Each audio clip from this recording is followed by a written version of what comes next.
안녕하세요, 행복이님들. 오늘은 칼 세이건의 코스모스를 읽어드릴게요. 코스모스 책이 나온 지 꽤 됐죠. 80년에 나왔으니까, 몇 년이에요? 90년, 2000년, 2010년, 2020년, 40년이 넘었죠. 자, 읽어볼게요. 코스모스는 과거에도 있었고, 현재에도 있으며, 미래에도 있을 그 모든 것이다. 코스모스를 정관하노라면, 고요히 바라보노라면 깊은 울림을 가슴으로 느낄 수 있다. 나는 그때마다 등골이 오싹해지고 목소리가 가늘게 떨리며 아득히 높은 데서 어렴풋한 기억의 심연으로 떨어지는 듯한 아주 묘한 느낌에 사로잡히고는 한다. 코스모스를 정관한다는 것이, 고요히 바라본다는 것이 미지 중 미지의 세계와 마주함이기 때문이다. 그러므로 그 울림, 그 느낌, 그 감정이야말로 인간이라면 그 누구나 하게 되는 당연한 반응이 아니고 무엇이겠는가. 인류는 영원 무한의 시공간에 파묻힌 하나의 점, 지구를 보금자리 삼아 살아가고 있다.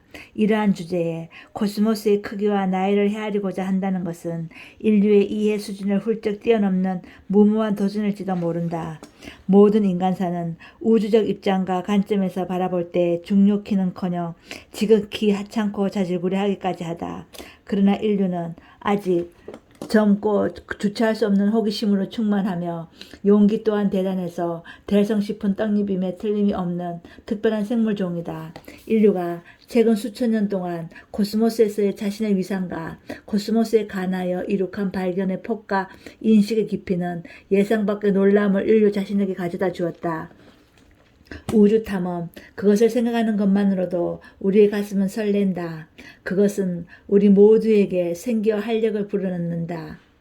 진화는 인류를 하여금 삼라만상에 대하여 의문을 품도록 유전자 속에 프로그램을 짜놓았다.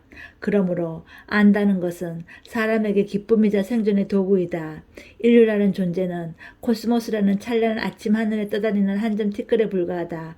그렇지만 인류의 미래는 우리가 오늘 코스모스를 얼마나 잘 이해하는가에 크게 좌우될 것이라고 나는 확신한다.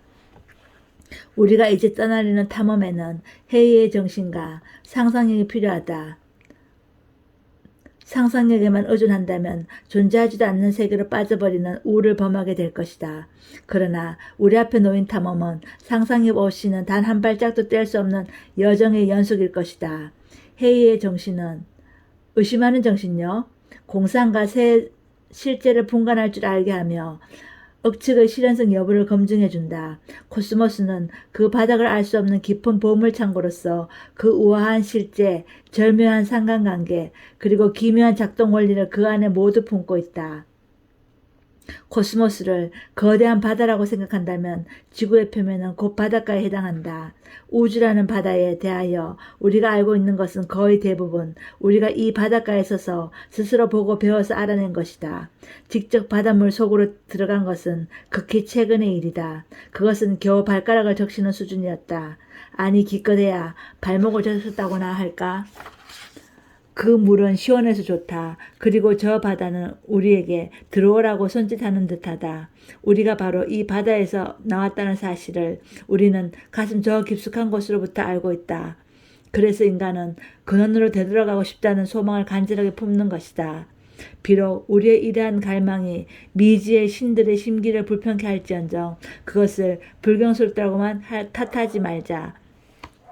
코스모스는 너무 거대하여 우리가 통상 사용하는 길이 단위인 미터나 마일로는 도무지 그 크기를 가늠할 수 없다. 미터나 마일은 지상에서 쓰기에 편리하도록 고안된 단위일 뿐이다. 천문학에서는 그 대신 빛의 빠른 속도를 이용하여 거리를 잰다. 빛은 1초에 약 18만 6천 마일 또는 거의 30만 킬로미터, 즉 지구 7바퀴를 돈다. 빛은 태양에서 지구까지 8분이면 온다. 그러므로 태양은 지구에서 약 8강분만큼 떨어져 있다. 빛은 1년이면 10조 킬로미터, 약 6조 마일을 간다. 천문학자들은 빛이 1년 동안 지나간 거리를 하나의 단위로 삼아 1광년이라고 부른다.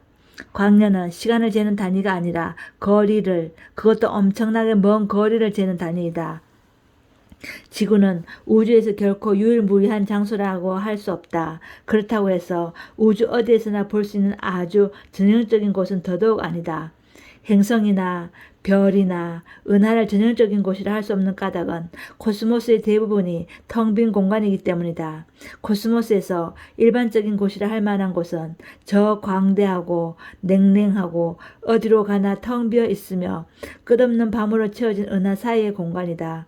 그 공간은 참으로 괴이하고 외로운 곳이라서 그곳에 있는 행성과 별과 은하들이 가슴 시리도록 귀하고 아름다워 보인다. 코스모스의 어느 한 구석을 무작위로 찍는다고 했을 때 그것이 운 좋게 행성 바로 위나 근처일 확률은 10의 마이너스 33제곱이다. 우리가 살면서 일어날 확률이 그렇게 낮은 일이 일어나는 것을 본다면 우리는 그 일에 매혹될 수밖에 없을 것이다. 이런 의미에서 사람이 살고 있는 이 세상은 참으로 고귀한 것이라고 단언할 수 있다. 은하와 은하 사이의 공간에서 본다면 바다 물결 위의 흰 거품처럼 헤아릴 수도 없이 많은 희미하고 가냘픈 덩굴선 모양의 빗줄기가 암흑을 배경으로 떠 있는 것이 보일 것이다. 이것들이 은하다. 이들 중에는 홀로 떠다니는 고독한 녀석도 있지만 대부분은 은하단이라는 집단을 이루며 한데 어우러져 거대한 코스모스의 암흑 속을 끝없이 떠다닌다. 이것이 우리가 아는 코스모스의 가장 거시적인 모습이며 여기가 바로 성운들의 세계이다. 지구에서 80억 광년 떨어진 곳, 우리가 우주의 중간쯤으로 알고 있는 머나먼 저곳이 성운들의 세상이란 말이다. 은하는 기체와 티끌과 별로 이루어져 있다. 수십억 개에 이르는 별들이 무더기로 모여 은하를 이룬다.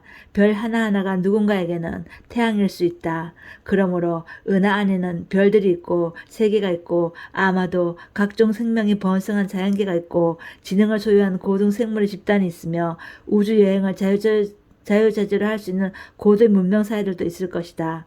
그러나 이처럼 은하를 멀리서 바라보면 은하가 아기자기한 것들을 모아놓은 하나의 예술작품으로 보인다. 그것은 조개 껍데기나 산호 조각처럼 코스모스라는 바다에서 자연이 영겁의 세월에 걸쳐 조탁하여 만들어낸 예술품이다.